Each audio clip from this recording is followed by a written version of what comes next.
Great. Welcome. Good evening, everybody. Thank you so much for joining us. It's so nice to see members of the community here this evening. We're looking forward to tonight's Board of Education meeting. It's Thursday, May 18th. It's my pleasure to make a motion for the board to return to public session. Thank you, Rory, for seconding. All in favor, please say aye. Aye. Aye, 6-0. And if everybody would please join us for the Pledge of Allegiance. Sorry. That's my fault. Pledge allegiance to the flag of the United States of America and to the republic for which it stands, one nation, under God, indivisible, with liberty and justice for all. Thank you so very much.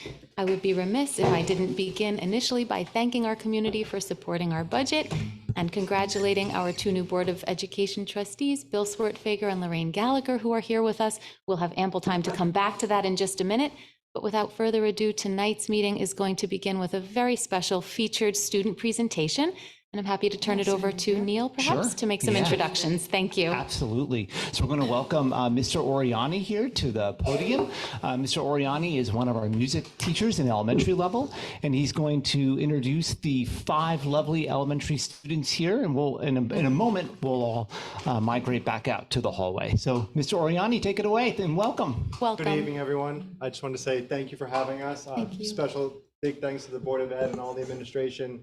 Especially Mr. Oliva here, who reached out to our department to set this up. Is a wonderful opportunity for our students. And a big thanks to the parents for supporting this endeavor here. We have 5 students with us tonight. We have 3 students from Katonah Elementary School and 2 students from Increase.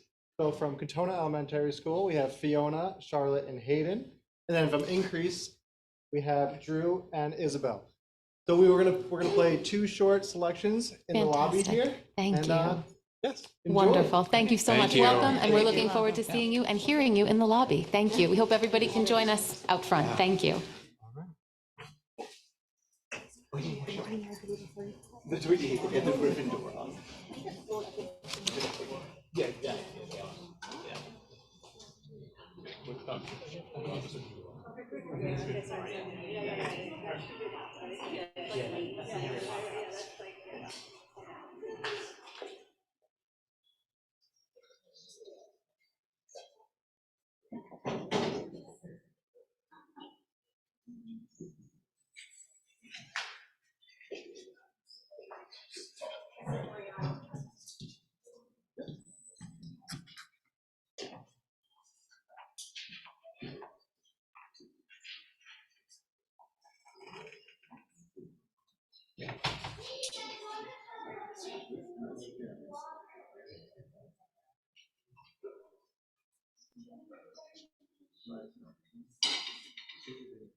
That's it. Well said. Okay, the first song we'll be playing for you today is Au Clair de la Lune. It's a traditional French children's song, and it's a trio arrangement, so there's only 1 or 2 people on a part at a time. So here we go.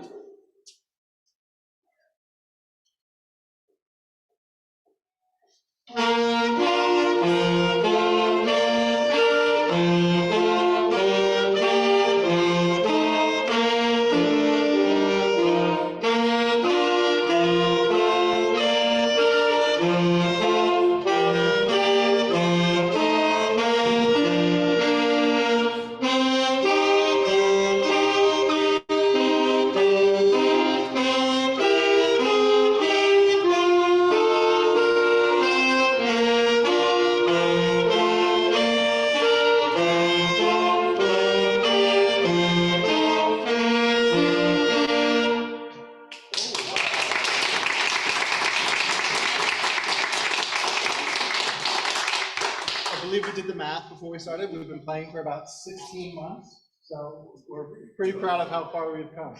And I apologize. They said we were from Increase in Katonah, but what we're really from is the Hogwarts School of Alto Saxophone. So if you haven't noticed, there's a little bit of a theme here. So the next song we'll play for you is Hedwig's Theme. I think I had one.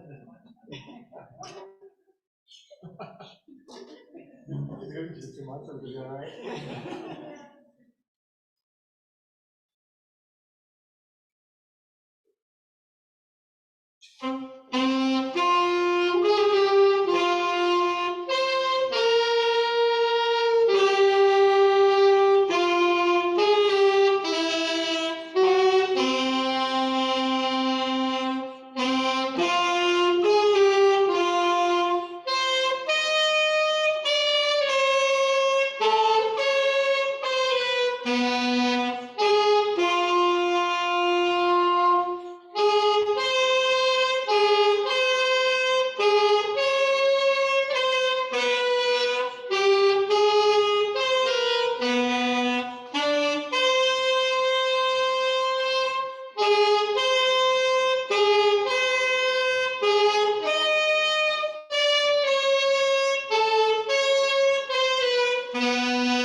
So the three of them played together, and the two of them. Thank you so much. Thank you very much. Thank you.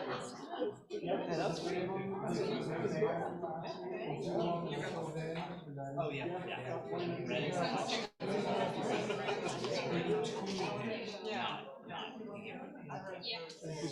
Oh, it was a blast. You're wonderful.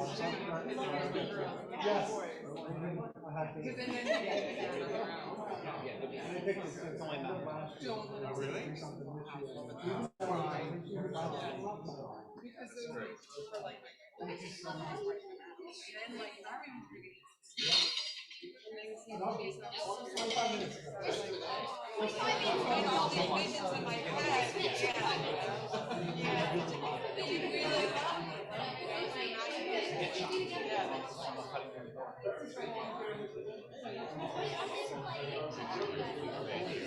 Thank you all. Thanks for sharing.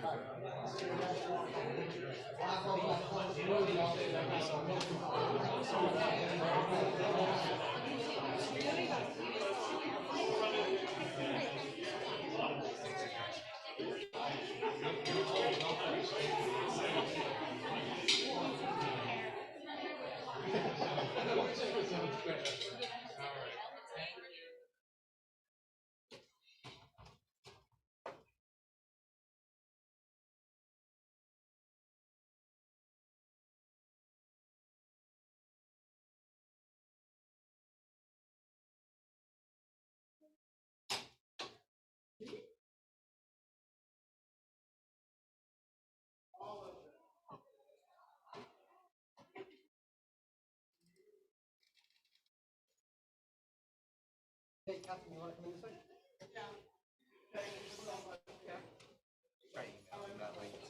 How are you, buddy? It's good. It's good. Yeah. That's fair. Funny, right? Oh, good.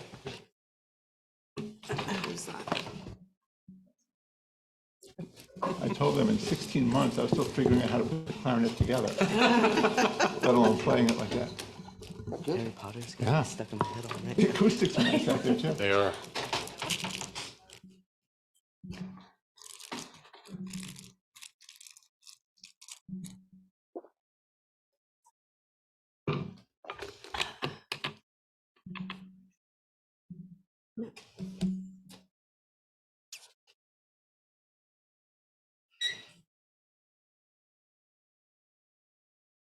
Oh, no, he's right here. He's coming.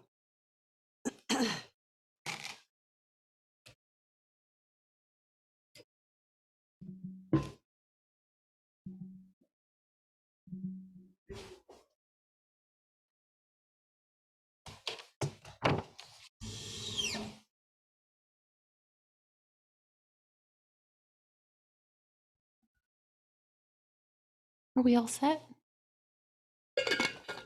Yeah. Okay, wonderful. Thank you. That was such a nice way to start our meeting. Congratulations to Mr. Oriani and our fifth grade saxophonists. That was beautiful. And we learned just as we were walking back into the library that some of those students just met each other tonight for the first time. They don't rehearse together typically because they attend different elementary schools. I think we can agree that was pretty fast friendship. Really impressive. So thank you. That was Our pleasure. wonderful. And congratulations to our students. And I think this brings us to board announcements. We did do the pledge, Kim, when we were here previously. And I do just want to begin again by thanking our community for supporting our budget. Thank you for supporting a 2023-2024 school budget that provides resources to sustain the excellent educational experience that we provide in our schools and classrooms for our community's children. The budget vote makes clear that our community values the work of our public schools and the benefits for all of Katonah-Lewisboro. And we really sincerely thank our voters for their support. We also want to thank our administration for all of the work that has occurred over the course of months and then ultimately culminating in our opportunity to deliberate the budget over the course of several sessions, including an all-day Saturday review of line-by-line deliberations. We appreciate that the budget helps us to anticipate the needs of our students.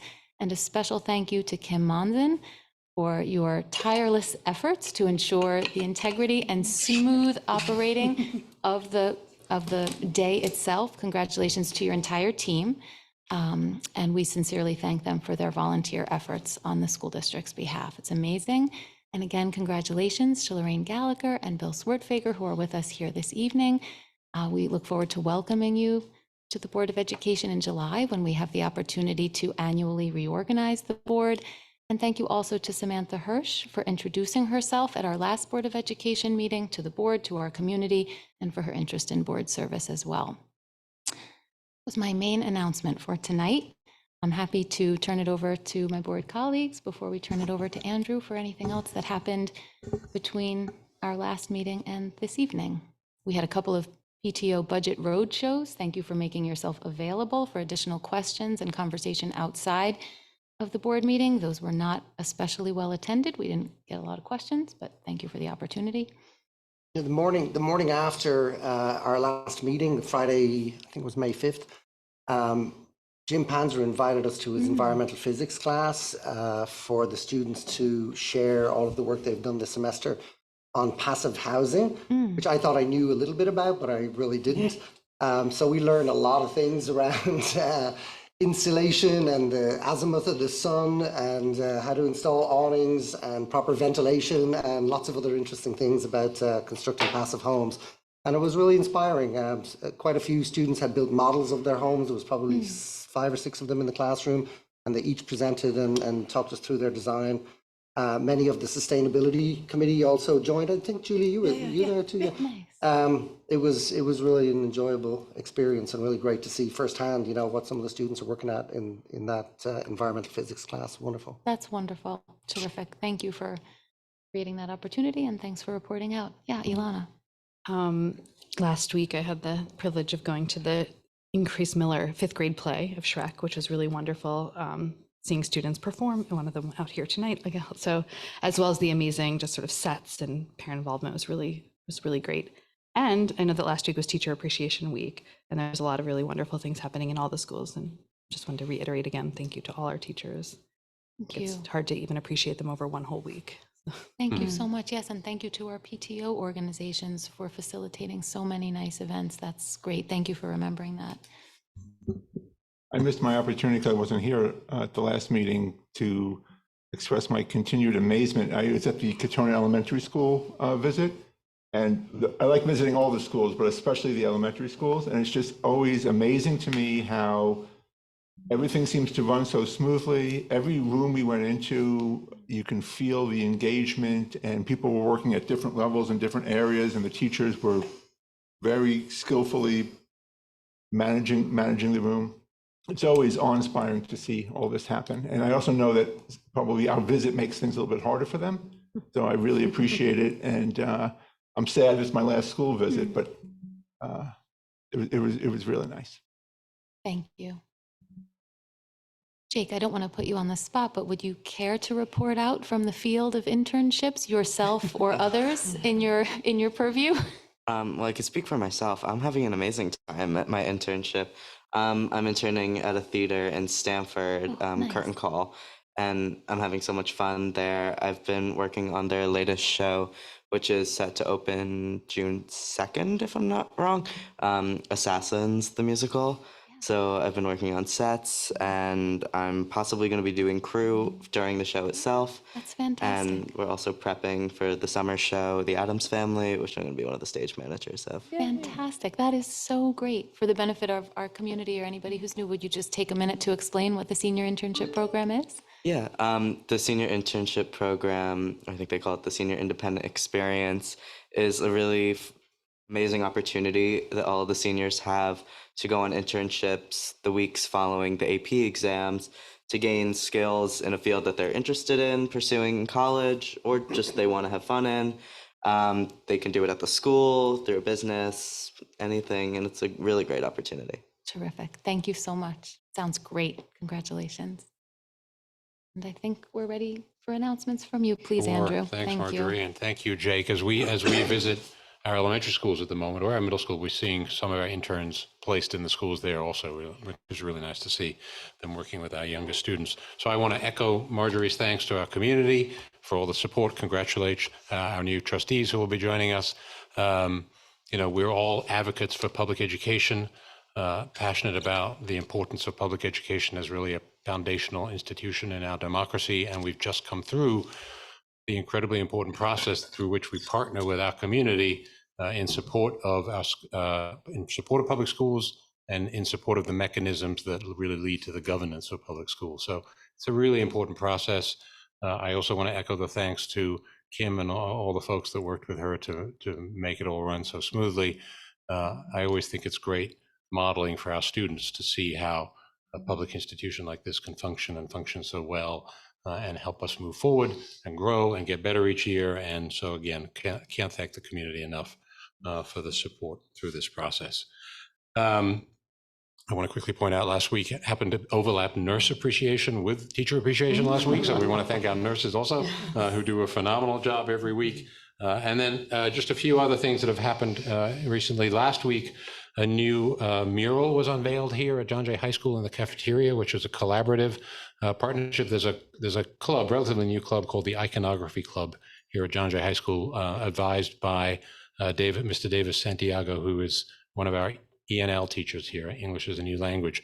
And the club brings together students in the ENL program along with other students at John Jay High School, including members of the Equity and Racial Justice Committee. And they've been working together for, I think, a year and a half or more on a mural that they were able to unveil and talk about last week in the cafeteria. Some of their parents were present for the event. It was a really, really lovely event. The mural is entitled Trailblazers, and it's now there permanently ensconced on the wall if anybody wants to go visit and see it.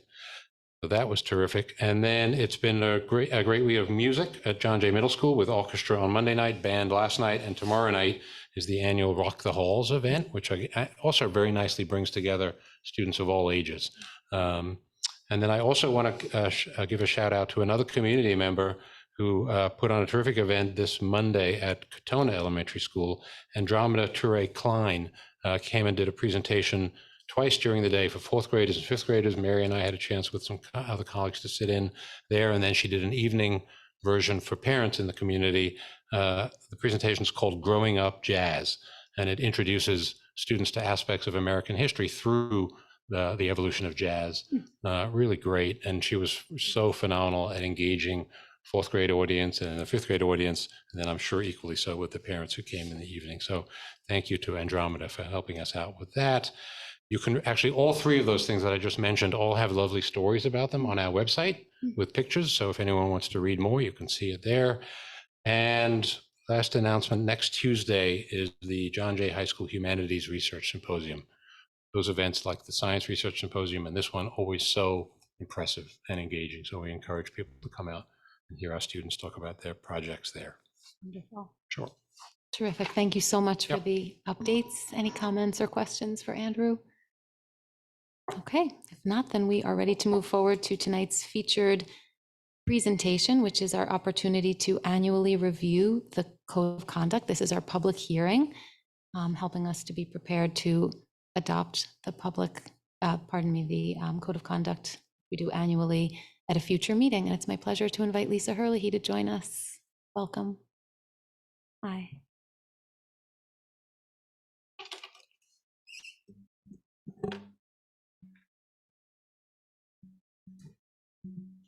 Good evening, and thank you for having me here tonight to present the Code of Conduct for the 2023-2024 school year.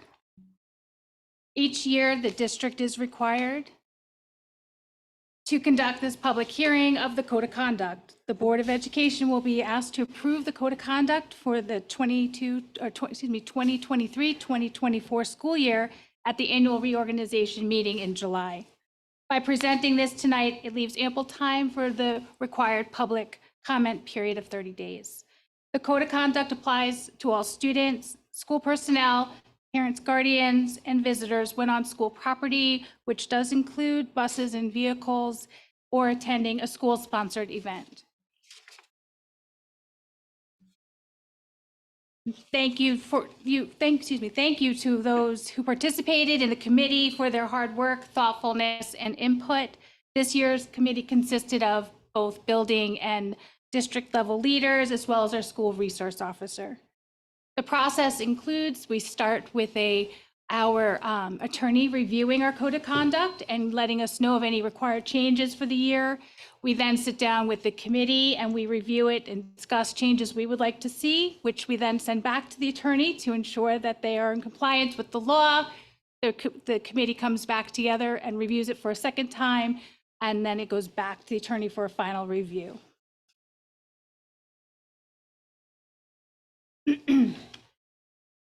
So for this year, the committee recommends including caretakers in the definition of parent, as well as adding language around being under the influence and possessing, consuming, selling, distributing, and/or exchanging cannabis products, including vape cartridges, capsules, oils, edibles, to the prohibited student conduct, as well as adding suspension of parking privileges under disciplinary actions.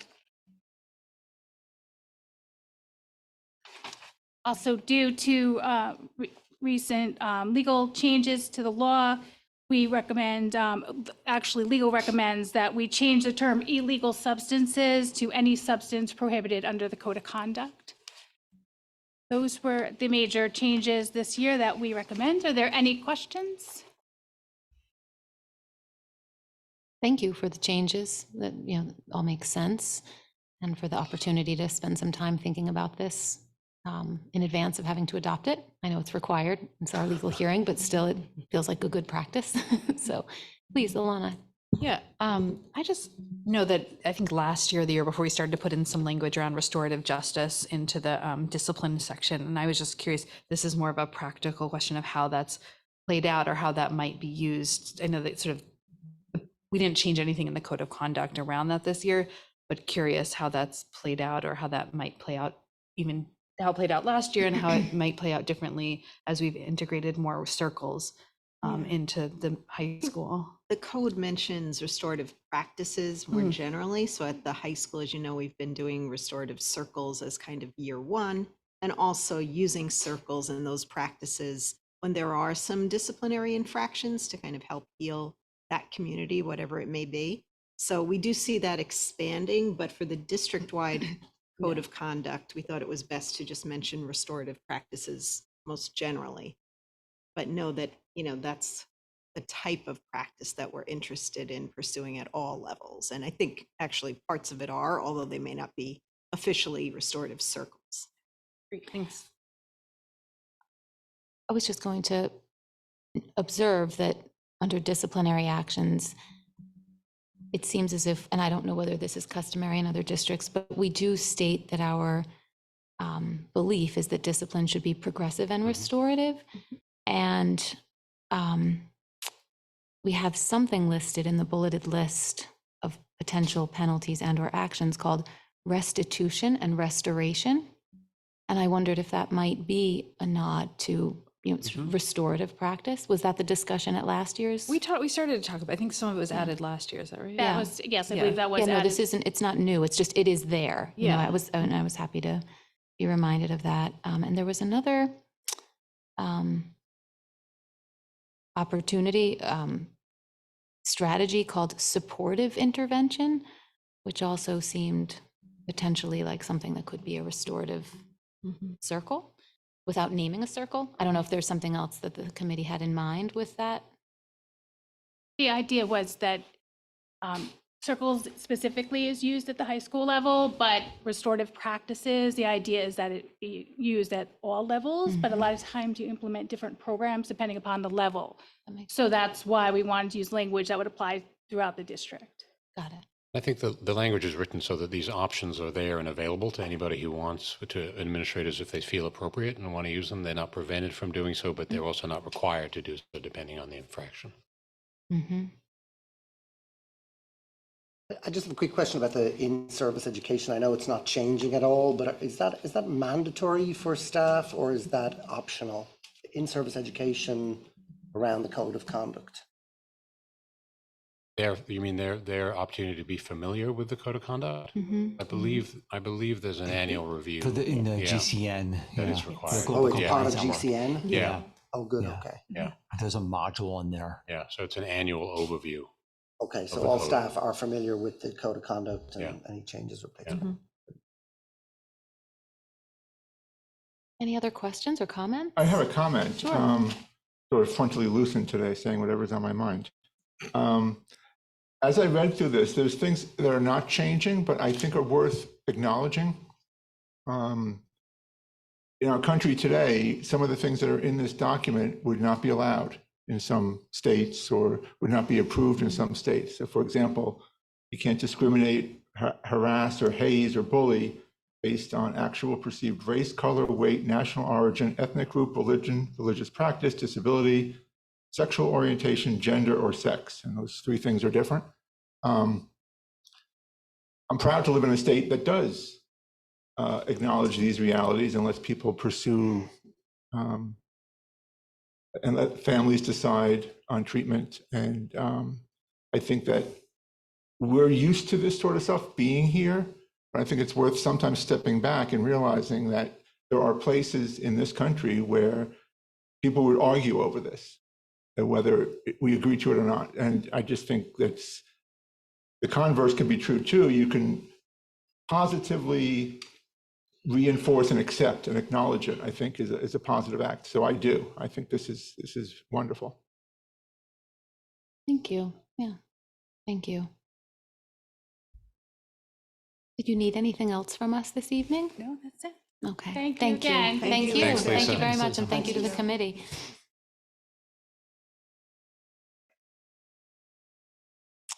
Okay, this brings us to 9.01, which is our opportunity for public comment.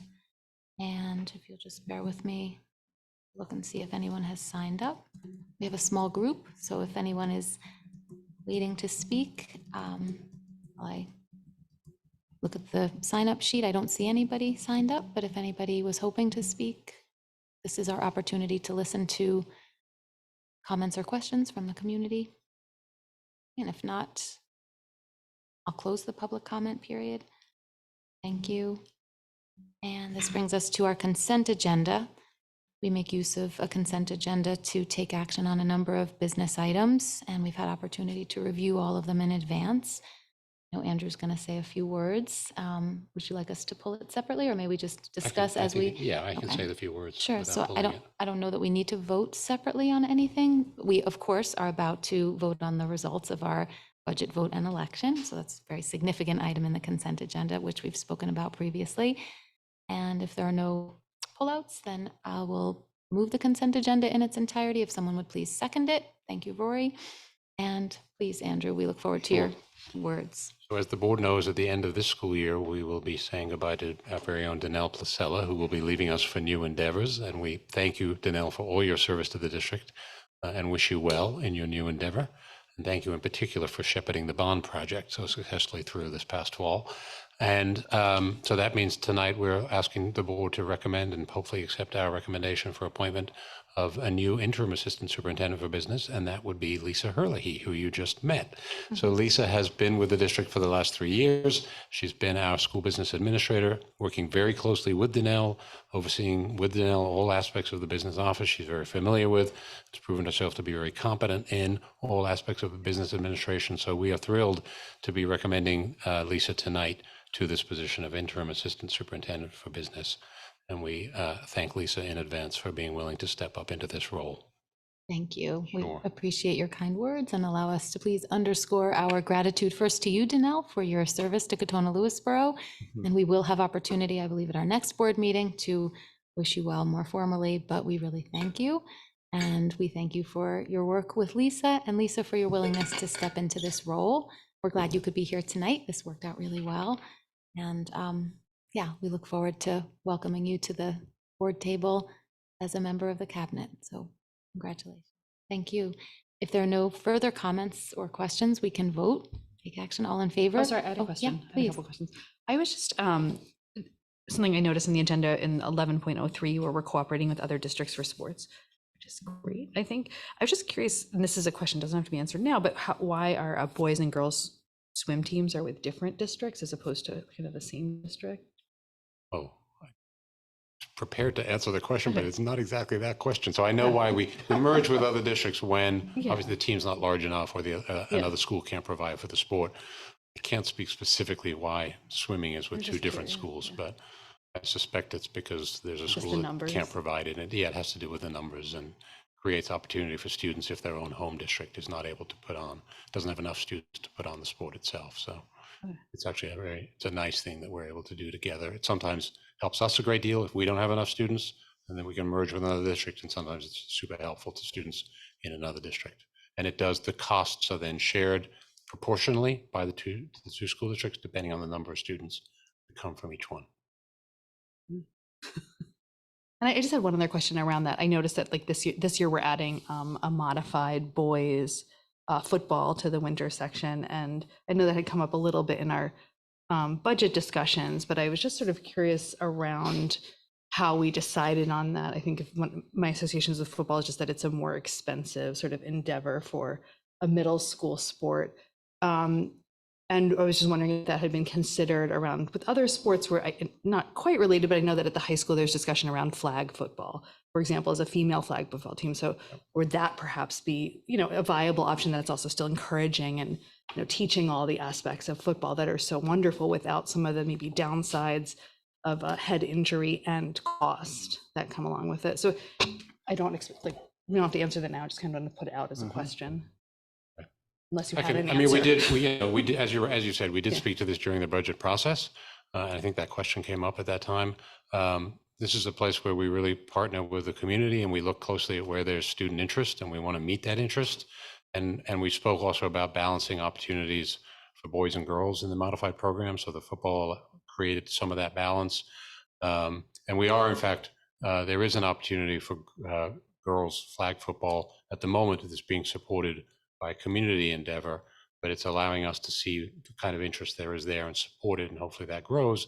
And it's possible that in time that might move to become a school event in the same way that the modified football is now. That could be down the road. Any further questions, comments? If not, then we can take action on the consent agenda. All in favor, please say aye. Aye. 6-0. Great, thank you.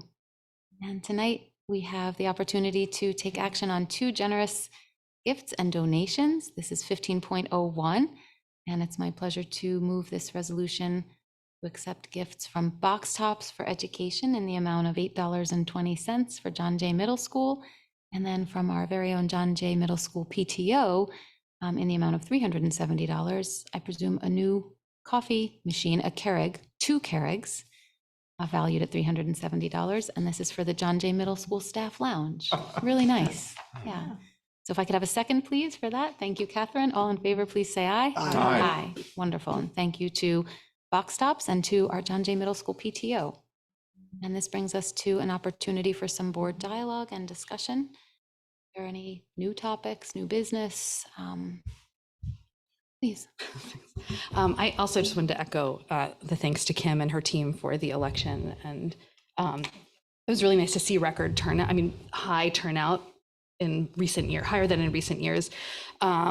And I think that's really wonderful. And it brought up just a couple of questions for me. I don't know that we have the authority to do this, but I know that in the year where we had to mail the ballots because of COVID, we had even higher turnout than this year. And so in the interest of voter participation and community engagement, I don't know this is possible, but I wonder if we would be allowed to do sort of a vote by mail only option and how that might compare cost wise. I don't know that that's a possibility, but I think it's interesting, for example, in states where we have vote by mail, where it is, you get much higher voter turnout. And also curious about if there's any way, because it seems like for the school district to have some sort of automatic voter registration, so people don't have to take the step, but that all eligible voters would be registered, and then they could just vote. I mean, I know these are sort of like bigger election reform, and I wonder if there's any flexibility for us as a school district to model or pilot some of these ideas and see what we would get. But I'm just might not be possible, but just an idea. I know Kim doesn't have a microphone, but reading your expression, Kim, were you looking to try to answer? Because Jake could shift his microphone so you're on the record. But we don't want to put you on the spot. These can be out there for later. It's just. It's up to you guys. I mean, I have some answers. I would say that we're governed by education law related to our budget vote and election.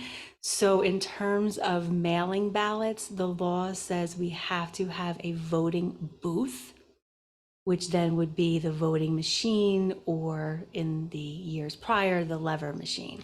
So in terms of paper ballot, no. In terms of cost, I will say that the year we had to do the paper, the biggest cost was postage. We had to provide 2 stamps for every envelope to every registered voter. So the cost was exceeding $20,000 for postage. And a typical election can cost between $35,000 and $40,000, depending on the number of ballots ordered. And then as far as registration goes, the district utilizes personal registration, which means anybody that is registered with Westchester County as a resident of Katonah-Lewisboro School District is automatically eligible to vote in the school district elections. Personal registration also means that someone could actually be registered with just the district and not be on the Westchester County registration records because they don't want to vote in a county election. So in terms of having an automatic registration, I think that may be a difficult task to have, because people move. You would have to know the ages of everybody in the district. When somebody turns 18, unfortunately, when somebody passes away, you would need to know that. So I think counting on the county registration records is our best ability, and having people that have the option to come on that Saturday to register and throughout the week. Okay. Yeah, That help? Kim. Yeah. Thank you, Shay. I think if we were to, have a conversation or think about goals related to voting or voting behavior, I think it would be an interesting conversation as to whether the goal is to get more people out or to get the highest possible percentage of our community to feel great about our schools.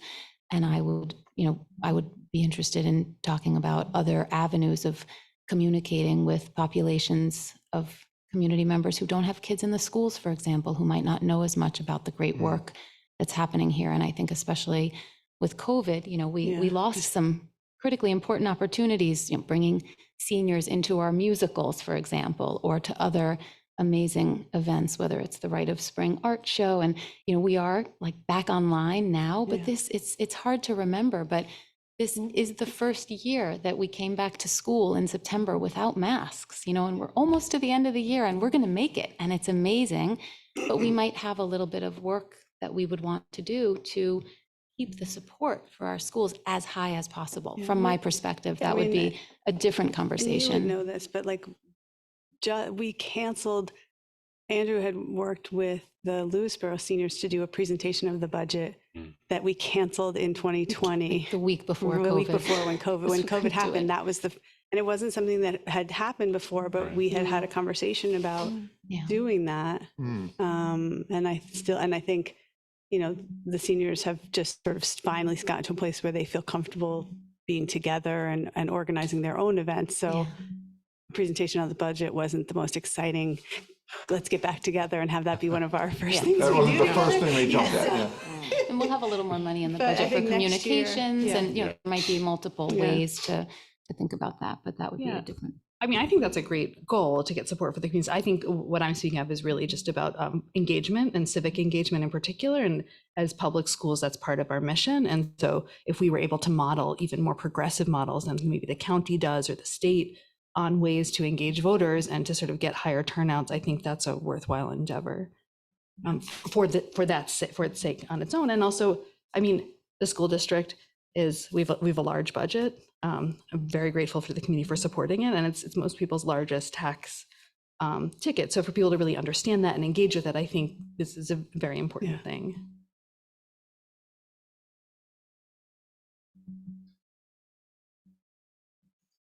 Any other items for board dialogue this evening?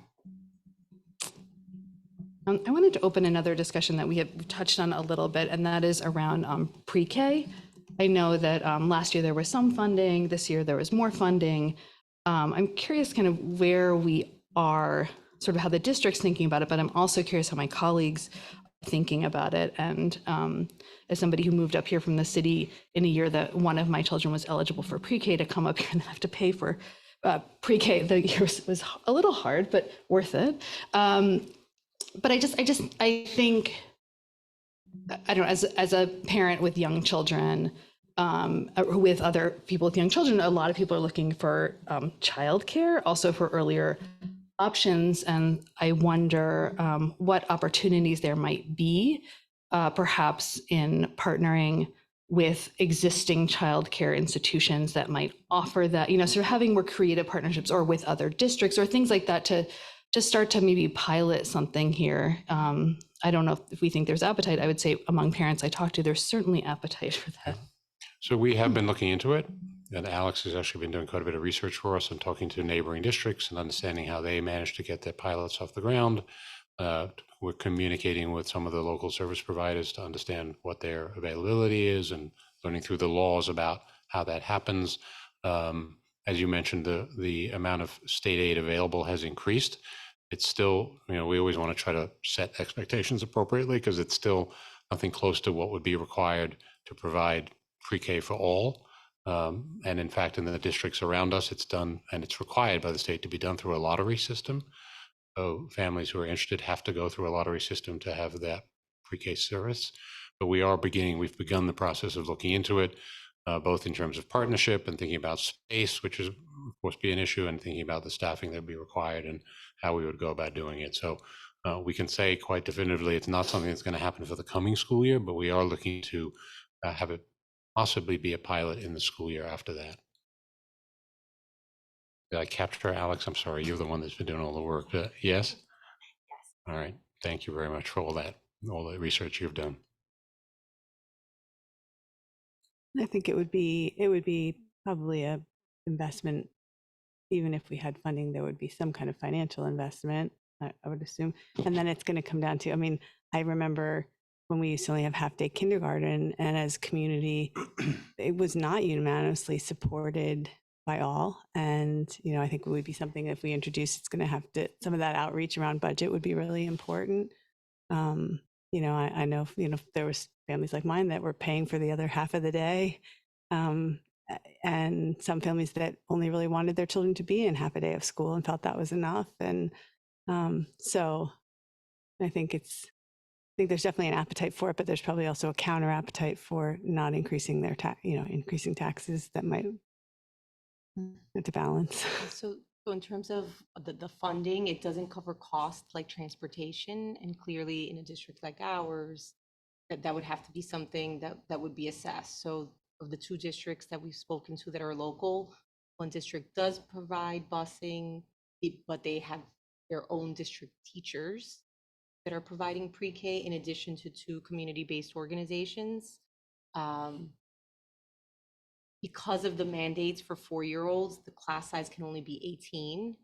And as Andrew said, it's a lottery system. So it's really also just exploring what's the interest, where would we want to begin? And even if we wanted to begin that trial partnership for one class, it's really only opening up 18 spots.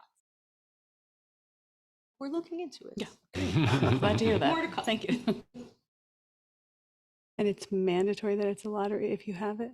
And if you're not able to provide it to all, then you have to do it as a lottery with no preferential anything for any reason. I believe so. No, one of the school districts actually has like a police officer watching them draw out of that baby. And another district does it as a Google form. You know, they get everyone in, they use this program called like an automatic randomizer, and then they release like the sheets so that people can see this program. These are the random 18 that were chosen for this class. There are a lot of different prongs of this. Yeah, there are a lot of different prongs related to this that are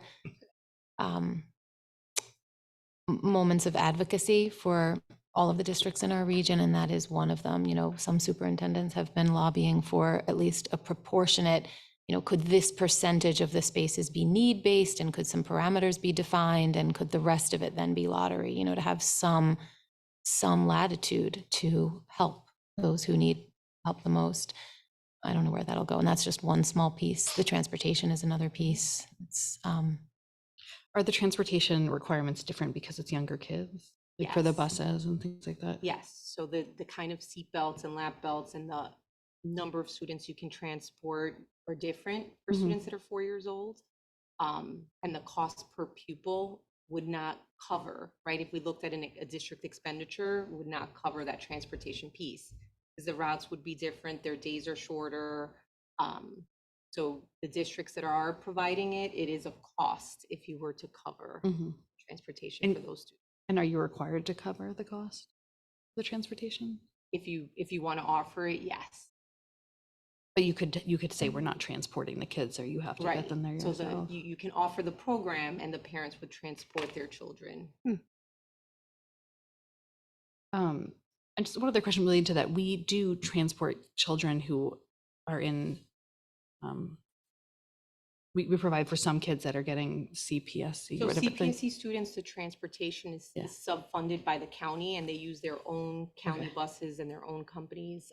And if we provide the transportation, that cost that the county would pay is then given back to us for the transportation piece, because CPSC is like a joint endeavor with the county. A lot of logistics.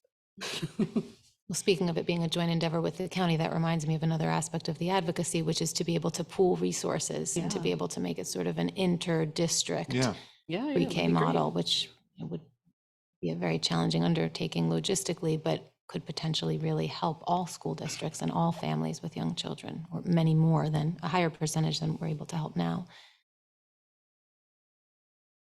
Any other topics or further comments on this topic?